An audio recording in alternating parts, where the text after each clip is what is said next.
Hello viewers, this is Just Fake Network TV, a place where you can get the latest information about Nigerian news and out the news in details. Presidency distances Buhari from Mama Daura's opinion on zoning. Omololu Ogumade and Chuks Okocha in Abuja. The presidency last night said the recent comments by President Muhammad Buhari's nephew Mama Daura on zoning were his personal opinion and not that of the president. The clarification was in reactions to widespread controversy that followed Daura's submission last week that the post of Nigerian president should not be attained on rotational basis but predicated on competence. However, an elder statesman and former presidential liaison officer on National Assembly matters to the late former president Alhaji Shehu Shagari in the Second Republic, Alhaji Tanko Yakassai, insisted that the concept of zoning and rotational presidency were necessary to ensure unity and stability in Nigeria. Yakassai stated this in an exclusive interview with This Day. The elder statesman recommended that the Independent National Electoral Commission (INEC) should make rotation and zoning of major political offices part of the conditions for the registrations of political parties. Daura had made his comment last week in an interview granted the BBC Hausa's service, but he was heavily criticized by many individuals and groups who accused him of flying in northern kit ahead of the 2023 presidential poll. However, presidential spokesman Malam Gabashew, in a statement titled Malam Mama's Views Are His Own, and he has said so, noted that the presidency had since the expressions of those views being inundated with requests for presidential reaction. Shehu said the opinion of Daura was solely his and did not in any way reflect the positions of the president or his administration. The statement also said at the age of 80 and having served as the editor and subsequently the managing director of the New Nigeria newspaper, Daura was eminently qualified to express his views as guaranteed in the Constitution. Shehu said in the statement, "We have received numerous requests for comment on the interview granted by Malam Mama Daura, President Muhammad Buhari's nephew, to the BBC Hausa service. It is important that we state from the onset that, as mentioned by the interviewers, the views expressed were personal to him and did not in any way reflect that of either the president or his administration." At age 80, having served as editor, managing director of one of his country's most influential newspapers, the New Nigerian, certainly Malam Mama qualifies as an elder statesman with a national duty to hold perspectives and disseminate them as guaranteed under our constitution and laws of our land. He does not need the permissions or clearance of anyone to exercise this right. The presidential spokesman, who emphasized that Daura's interview was granted in Hausa language, alleged that its original content was distorted in the course of transcription.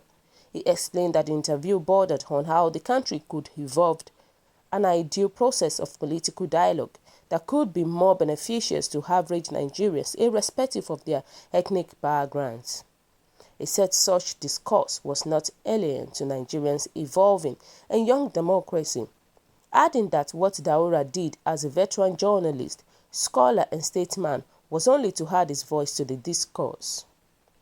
Shehu added, in an attempt to circulate the content of the interview to a wider audience, the English translation clearly did no justice to the interview, which was granted in Hausa, and as a result the content was mixed up and new meanings were introduced in or not properly articulated. The issues discussed during the interview centered around themes on how the countries could birth an appropriate process of political dialogue, leading to an evaluation, assessment, and democratic outcome that would serve the best interest of the average Nigerian irrespective of where they come from. These issues remain at the heart of our evolving and young democracy, and as a veteran journalist, scholar, and statesman, Malam Mama Daura has seen enough to add his voice to those of many other participants. But Yakassai traced the origin of zoning in the countries to the Second Republic, saying zoning was first introduced into Nigerian political lexicon by the Party of Nigeria, by the National Party of Nigeria (NPN).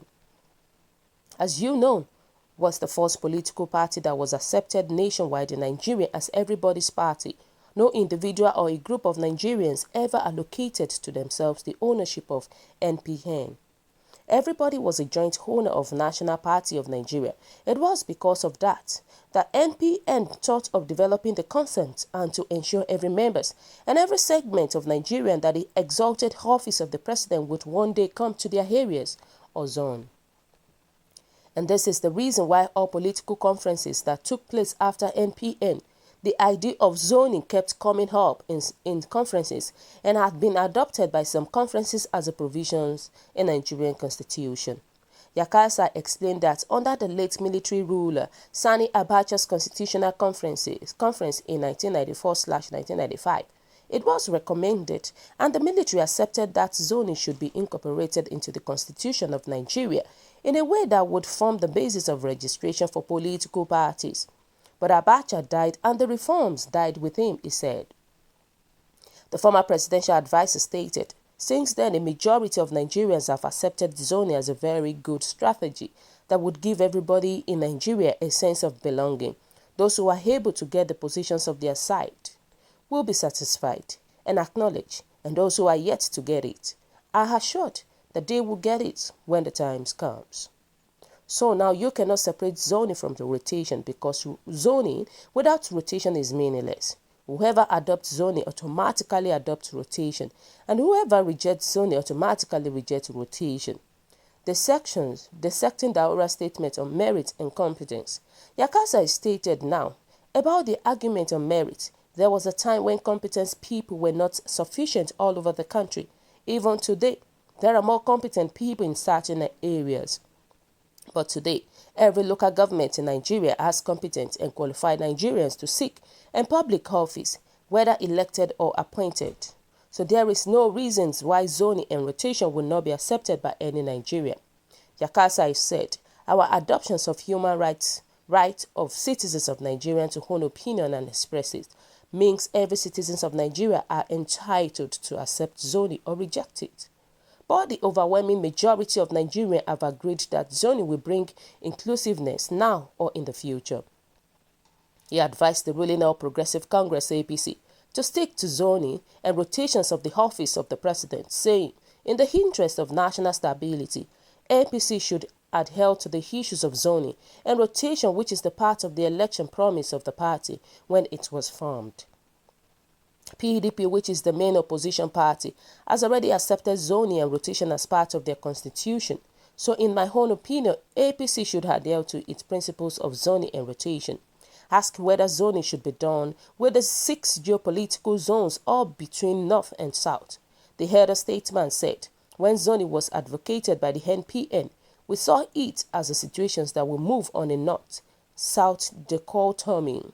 And to that extent, a number of positions in the government or the political parties were zoned to certain areas. At the time NPN was formed, there were no 6 geopolitical zones in the country. But you can see that the national chairman of NPN was from the southwest, the presidential candidate, and later President Shehu Shagari was from the northwest for that matter. And Chief Alex Ekuweme, the vice president, was from the southeast. So even where there was no clear demarcations of 6 geopolitical zones, the rotations of key office was done in this arrangement. It was the decisions of those who created the concept of zoning and rotations that the main offices were equitably distributed for national unity and stability.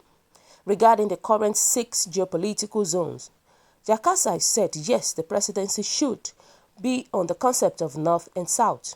There are 3 zones in the South and 3 in the North. So, when one zone in the North has it in one party, another zone from the other party of the country should be entitled to it. He stressed, but this is not to say that the opposition's party and other party which is also operating on a zoning principle must tailor its zoning arrangement to suit the zoning arrangement of other party. It does not mean that opposition party must align with the zoning arrangement of the other party. Putting it more succinctly, Yakassai maintained, I am talking about parties. Zoning arrangement was proposed during Sani Abacha's era, that it should form the conditions for the registrations of political parties, that they must adopt zoning and rotations in their home constitutions. Once we do that, everything will be settled. Wow. So guys, what do you think about this? Do you really support what Yakasai said? And do you really support the issue of zoning that was said by Mama Daura? Kindly drop your comment in the comment section below. For those who subscribe, we want to say a very big thank you to you for subscribing. We'll say God bless you. If you're yet to do so, kindly press the subscription button below. And also, please don't forget to press the notification button so that whenever we upload news, you will always be the first person to watch our latest news anytime, any day. We'll say God bless you to you for watching our videos. And Just Fed Network TV is saying happy Sunday to every one of you. Bye.